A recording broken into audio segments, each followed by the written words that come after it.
오늘 요나서 4장 4절 내가 성내는 것이 옳으냐라는 말씀으로 은혜 받으시기를 바랍니다.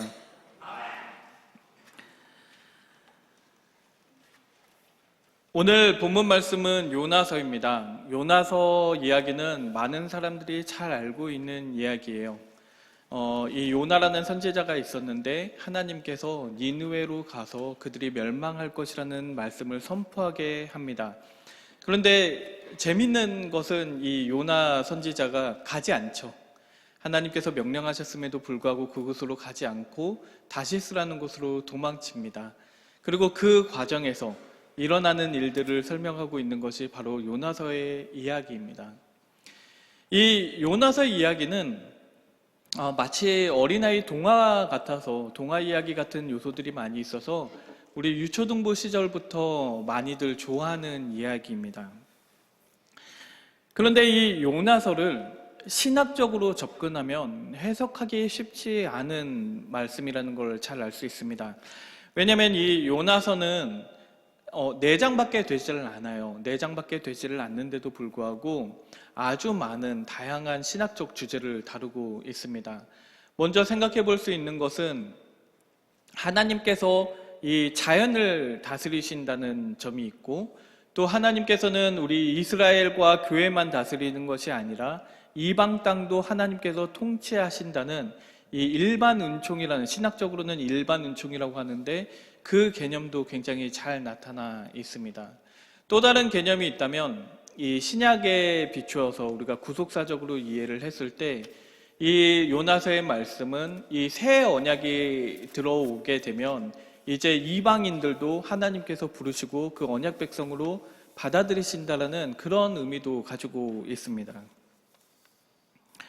그런데 저는 오늘 여러분들과 이 본문 말씀을 통해서 예수님께서 우리에게 가르치셨던 말씀, 내 원수를 사랑하라 라는 말씀을 깨닫게 되기를 원합니다. 우리 옆 사람과 함께 인사하겠습니다. 내 원수를 사랑하라. 내 원수를 사랑하라. 여러분들은 밀양이라는 영화를 본 적 있으십니까? 밀양이라는 영화가 있어요. 이 송강호하고 전도연이 주연을 했던 영화인데 아주 널리 알려진 영화는 아닌 것 같아요. 제가 이 요나서 본문을 보면서 밀양 이야기를 하는 것은 이 밀양의 영화가 던지고 있는 메시지가 있는데 그 메시지와 이 요나서의 메시지가 맞닿아 있는 부분들이 많이 있기 때문입니다. 이 밀양이라는 영화는 우리 믿는 사람들에게 굉장히 어려운 도전을 하고 있어요. 이 내용은 그렇습니다. 한 여인이 있었어요. 한 여인이 있었고 그 여인이 아주 사랑하는 아들이 있었습니다. 그런데 어느 날 이 아들이 살인자에 의해서 죽임을 당해요. 그리고 이 여인이 삶의 희망을 잃어버립니다. 자기가 너무 사랑했던 아들인데 그 아들 하나만을 바라보고 살았는데 그 아들이 죽게 되니까 모든 희망을 잃어버리고 말아요. 그런데 어느 날 어떤 계기를 통해서 이 여인이 교회에 나가게 됩니다. 그리고 그 교회에 나가서 신앙이 커지면서 삶의 희망을 찾아 나가요. 점점 회복되기 시작합니다. 그리고 이 여인의 신앙이 점점 성숙해지고 커져감에 따라서 이 여인이 아주 중대한 결심을 하나를 해요. 바로 이 살인자를 용서하기로 한 거죠. 그래서 이 여인이 그 살인자를 면회하기 위해서 그 교도소로 찾아갑니다. 아마 이 여인이 기대했던 것은 내가 너를 용서하였다고 얘기를 하면 이 살인자가 펑펑 울면서 회개하기를 기대했을 겁니다. 그런데 막상 그 교도소에 그 살인자를 찾아갔더니 이 여인의 예상과는 전혀 다른 일이 벌어집니다. 이 살인자가 이 여인을 만나자마자 이렇게 얘기하는 거예요. 나는 너의 용서가 필요 없다고. 자기는 당신의 용서가 필요 없다는 거예요. 내가 이 안에서, 이 교회 안에서 자기도 하나님을 만났다는 거예요. 자기도 하나님을 만났고 자기가 하나님에게 회개했기 때문에 더 이상 나는 당신의 용서가 필요 없다는 겁니다. 하나님이 나를 용서하셨는데 네가 어떻게 나를 용서하냐는 거예요. 이 말을 들은 여인이 굉장히 큰 충격을 받습니다. 그리고 하나님을 저주하기 시작해요. 내가 용서하지 않았는데 어떻게 당신이 그 사람을 용서할 수 있냐고 그렇게 하나님을 원망하기 시작합니다. 이 영화는 피해자가 용서하지 않았는데 어떻게 하나님께서 용서하실 수 있는가라는 대단히 어려운 신학적 질문을 던집니다. 사실 이 영화가 이 비극이 시작되는 것은 이 살인자가 회개를 제대로 이해하지 못했기 때문이에요. 회개라는 것은 단순히 후회하는 것이 아닙니다. 회개는 후회가 아니에요. 그러니까 내가 잘못했네. 잘못했으니까 뭐 하나님께 용서를 빌어야지와 같은 것이 아니라 회개라는 것은 완전히 그 삶을 돌이키는 것을 의미합니다. 그러니까 내가 나쁜 길을 걸어가다가 내가 잠깐 이제 잘못했다고 생각하고 멈춰 서는 것이 회개가 아니고 걸어가다가 그 걸음을 멈추고 완전히 방향을 돌아서 걷기 시작해야 그것이 회개라는 말씀입니다. 이 헬라어로는 메타노니아라는 단어가 회개를 뜻하는 단어인데 이 뜻 자체가 우리의 삶의 방향을 바꾼다라는 의미를 가지고 있습니다. 그러니까 회개를 진정으로 하게 되면 이 회개는 반드시 동반하게 되는 것이 있는데 바로 부끄러움과 죄책감입니다. 그리고 그 부끄러움과 죄책감을 가지게 되면 그것을 없애주기 위한 속죄를 필요로 하게 돼요. 그러니까 피해자에게 용서를 구하지 않는 회개라는 것은 있을 수 없다는 말이죠. 이 영화에서 그 살인자가 했던 회개는 회개가 아니라 자기 마음이 편해지기 위해서 하나님이 나를 용서하실 것이야 라고 했던 거짓 참회일 뿐인 것입니다. 그럼에도 불구하고 이 영화는 여전히 우리에게 아주 어려운 질문을 던지고 있습니다.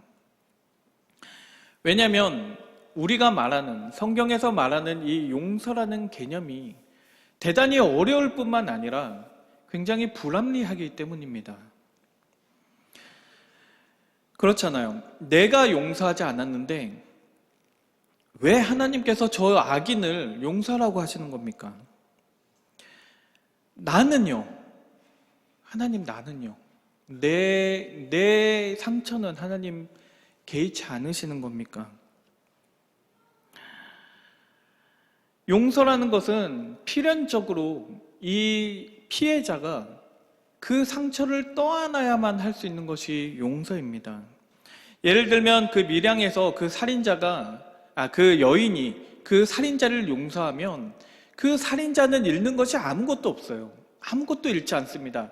그렇지만 이 여인은 그 아들을 잃어버렸을 뿐만 아니라 평생을 그 아들을 잃은 그 상처를 안고 살아가야 된다는 말씀입니다. 그래서 용서는 굉장히 어려운 일입니다. 내가 피해를 안고 살아가지 않으면 용서는 할 수 없는 것이기 때문에 그래요. 그런데 단순히 이 용서가 어려운 것은 내가 피해를 입었기 때문만은 아닙니다. 용서라는 것이 마치 하나님께서 말씀하시는 정의에 반대되는 개념인 것처럼 보여요. 잘한 사람은 상을 받고 잘못한 사람은 벌을 받는 것이 정의 아닙니까? 왜 가해자는 아무것도 잃지 않았는데 피해자만 모든 것을 잃고 그 손해를 감수해야 하는 겁니까? 그게 정의입니까? 왼뺨을 맞으면 오른뺨을 댈 것이 아니라 왼뺨을 맞으면 상대편도 똑같이 만들어주는 것이 그것이 정의 아닙니까? 왜 이 여인이 살인자를 용서해야만 하는 걸까요? 우리가 내 원수를 사랑하라 라는 이 말씀을 잘못 이해하면 마치 하나님께서는 정의롭지 않은 분인 것처럼 오해할 수가 있습니다. 그래서 어떤 사람들은 이 요나서를 읽으면서 이 요나서가 만인 구원론을 이야기하고 있다 그래요. 만인 구원론이라는 건 이 믿지 않는 사람들까지 하나님께서 다 구원하기로 결정하셨다는 거예요. 그런데 이 요나서를 제대로 잘 읽어보면 이 요나서는 만인 구원론을 이야기하는 것이 아닙니다. 오히려 정반대의 이야기를 하고 있어요. 이 니느웨라는 나라가 이 하나님께 회개하고 그 멸망의 화를 피한 것은 사실입니다. 그런데 그렇다고 해서 이 말씀이 그들이 구원을 받았다거나 아니면 그들이 이스라엘 백성처럼 언약 백성이 되었다라고 이야기하는 것은 그 어디에도 없습니다. 오히려 이 나훔 선지자는 이 요나서에서 나왔던 니느웨에 대해서 똑같이 이렇게 말하고 있어요. 하나님의 진노하심을 기록하고 있는데 우리 나훔서 1장 2절에서 3절 한번 보겠습니다. 제가 읽겠습니다. 여호와는 질투하시며 보복하시는 하나님이시라. 여호와는 보복하시며 진노하시되 자기를 거스르는 자에게 여호와는 보복하시며 자기를 대적하는 자에게 진노를 품으시며 여호와는 노하기를 더디하시며 권능이 크시며 벌받을 자를 결코 내버려 두지 아니하시느니라. 여호와의 길은 회오리 바람과 광풍에 있고 구름은 그의 발에 티끌이로다. 아멘. 이 말씀은 나훔 선지자가 똑같이 니느웨에 대해서 선포한 말씀입니다. 그러니까 하나님은 결코 악인을, 저 니느웨를 그냥 가만히 놔두지 않으세요. 하나님은 보복하시는 하나님이십니다. 우리가 우리의 원수를, 우리의 대적들을 용서할 수 있는 이유는 하나님께서 보복하시는 하나님이라는 걸 믿기 때문입니다. 그런데 중요한 것은 이 보복하는 것이 우리에게 달린 것이 아니에요. 하나님에게 달린 것입니다. 오늘 요나서 말씀에서 핵심적인 구절이 있다면 바로 2장 9절 말씀입니다. 우리 이건 한번 합독해 보겠습니다. 함께 시작하겠습니다. 시작. 나는 감사하는 목소리로 주께 제사를 드리며 나의 서원을 주께 갚겠나이다. 구원은 여호와께 속하였나이다 하니라. 아멘. 그러니까 여러분, 구원은 여호와께 속한 것입니다. 내가 판단하고 나에게 달린 것이 아니에요. 분명히 하나님은 의인을 보호하시고 악인을 심판하십니다. 그런데 그것은 하나님의 주권이고 우리는 그것에 대해서 어떤 것도 주장할 수 없습니다. 하나님께서 악인을 심판하시리라는 그 믿음이 있기 때문에, 하나님께서 다 갚아주실 것이라는 믿음이 있기 때문에 우리는 우리의 원수를 용서하고 사랑할 수 있는 것입니다. 그런데 하나님께서는 여기에서 멈추지 않으십니다. 하나님은 우리에게 한 발자국 더 나아가기를 원하세요. 오늘 본문 말씀입니다. 오늘 본문 말씀 4절에서 하나님께서 이렇게 말씀하십니다. 내가 성내는 것이 옳으냐? 내가 성내는 것이 옳으냐? 이 질문은 이 요나서 전체를 관통하고 있는 질문입니다. 아주 핵심적인 질문이에요. 이 질문이 너무 중요하기 때문에 4장 9절에서 보면 한 번 더 나와요. 내가 성내는 것이 어찌 옳으냐? 그러니까 이 질문을 이해하지 못하면, 하나님께서 우리에게 내가 성내는 것이 옳으냐라고 물으시는 이 질문을 이해하지 못하면 우리는 요나서를 제대로 이해할 수가 없습니다.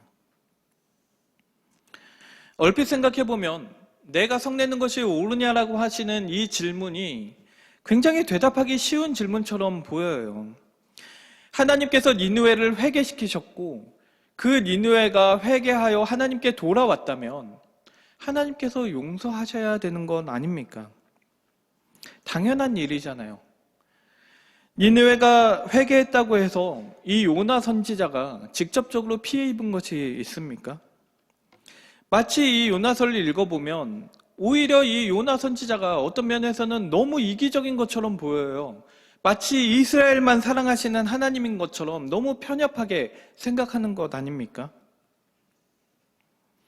하나님께서 자기의 뜻을 돌리시면서까지 니느웨를 용서하셨는데 그 용서를 바라본 이 요나 선지자는 하나님의 그 자비하심을 찬양해야 되지 않을까요?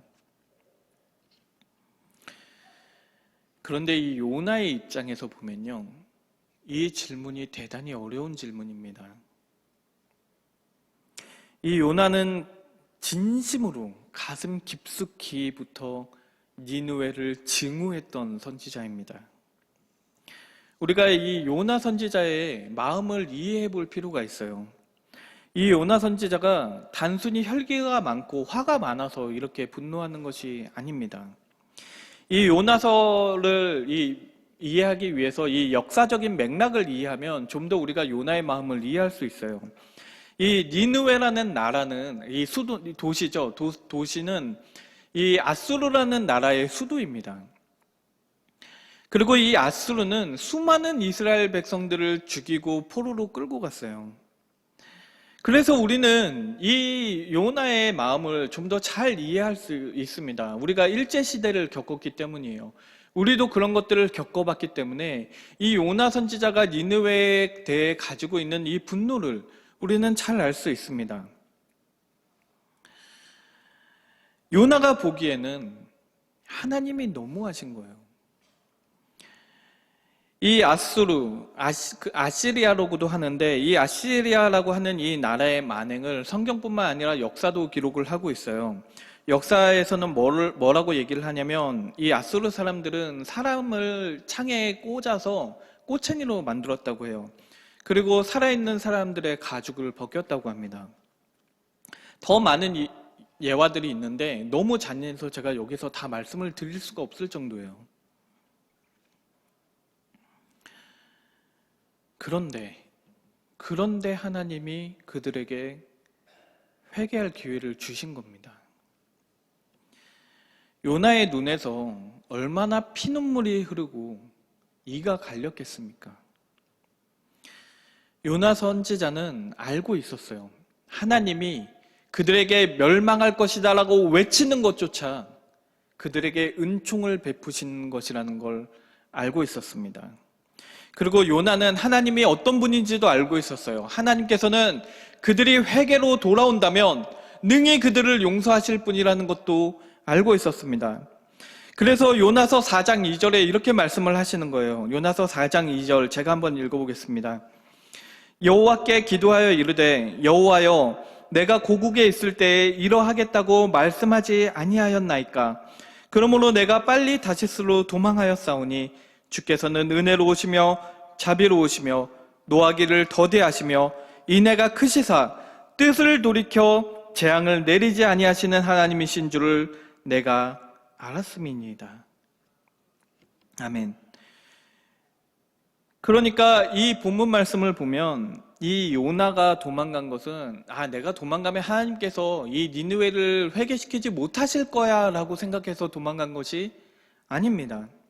오히려 이 요나는 너무 하나님의 뜻을 잘 알았기 때문에 그래서 도망을 간 겁니다.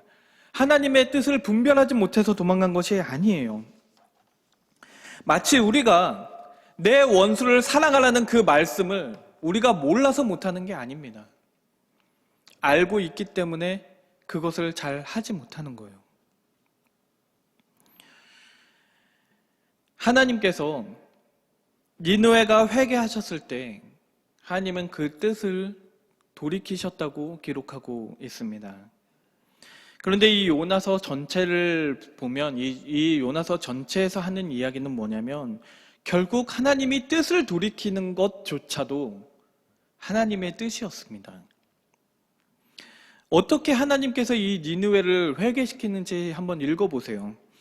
하나님께서 절대로 타협하지 않으십니다. 하나님이 마음을 굳히셨어요. 그래서 요나가 도망하였을 때 하나님은 풍랑을 일으키십니다. 초자연적인 이 역사를 일으키세요. 제비를 뽑았는데 하필 요나가 뽑히게 하나님께서 만드십니다. 그리고 이 선원들이 요나를 바다에 던지면 이 풍랑이 멈출 거라고 하니까 던지지 않아요.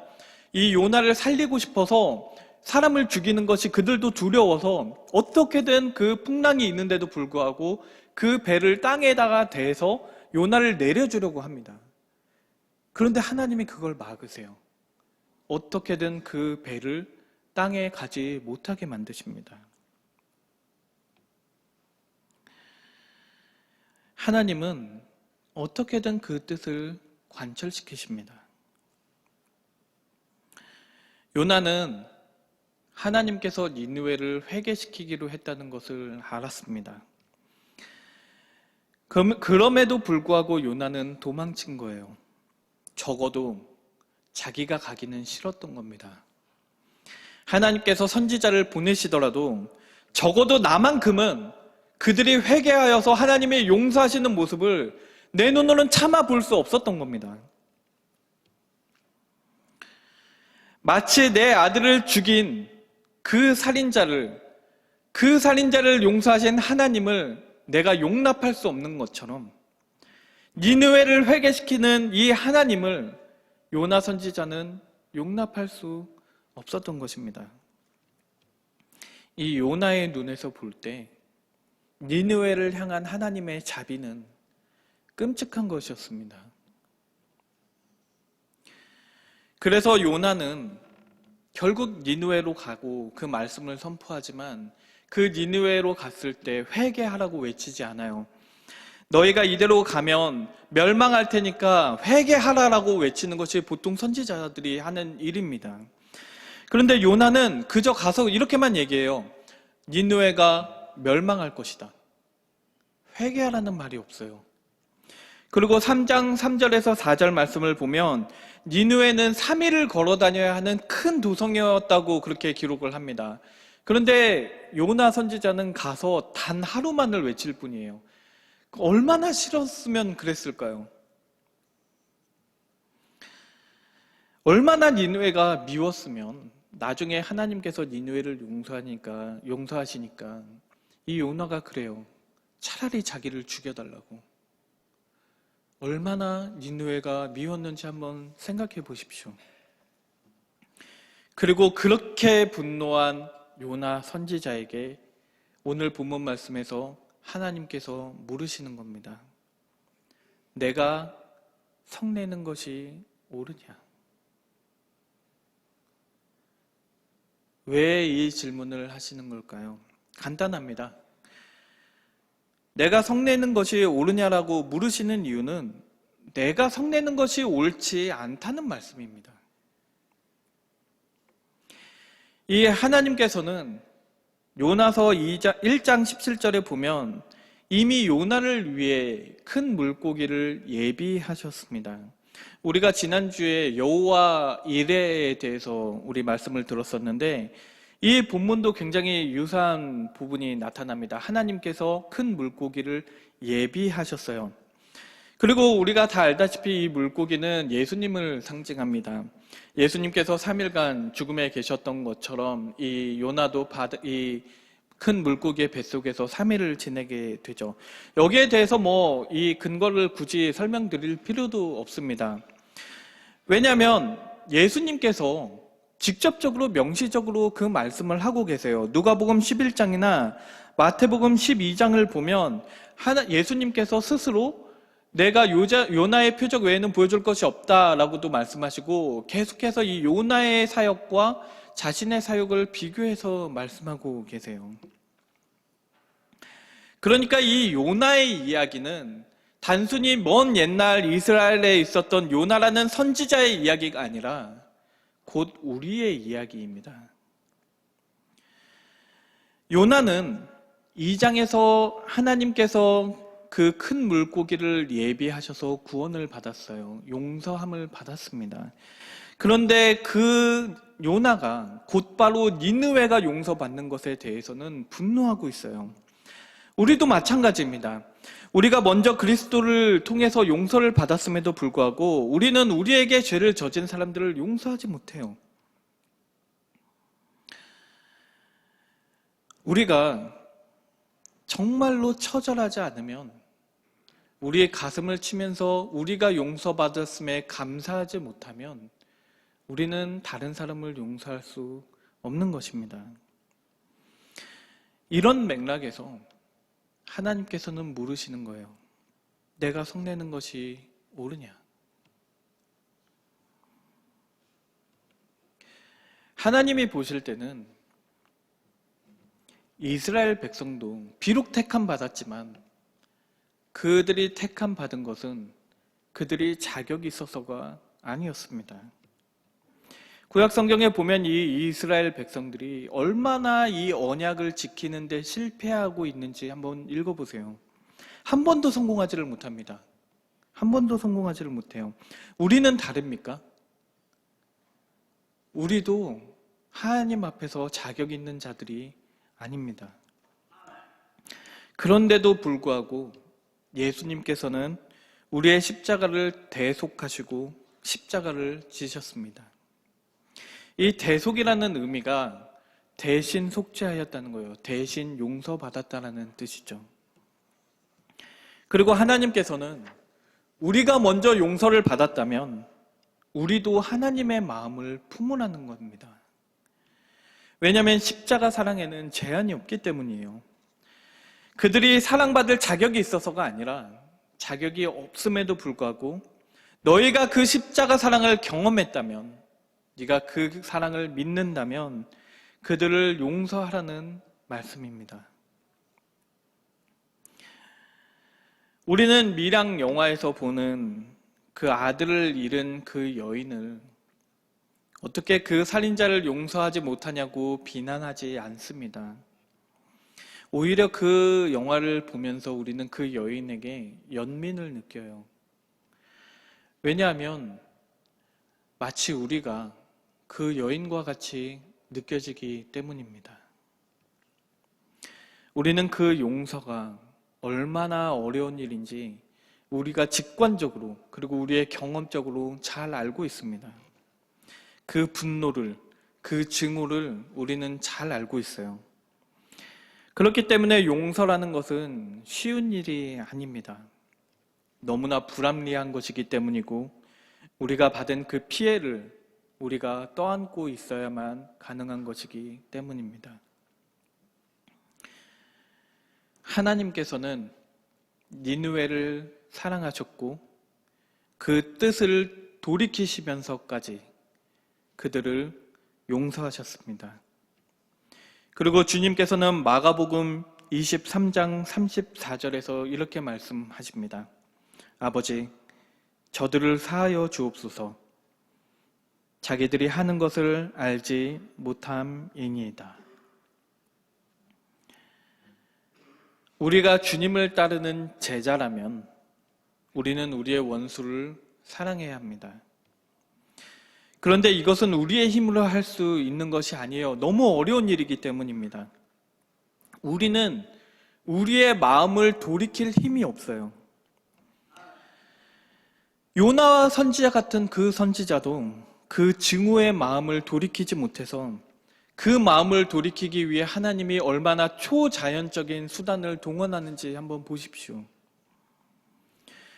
우리가 우리의 원수를 용서하기 위해서는 먼저 그리스도의 마음을 품어야만 합니다.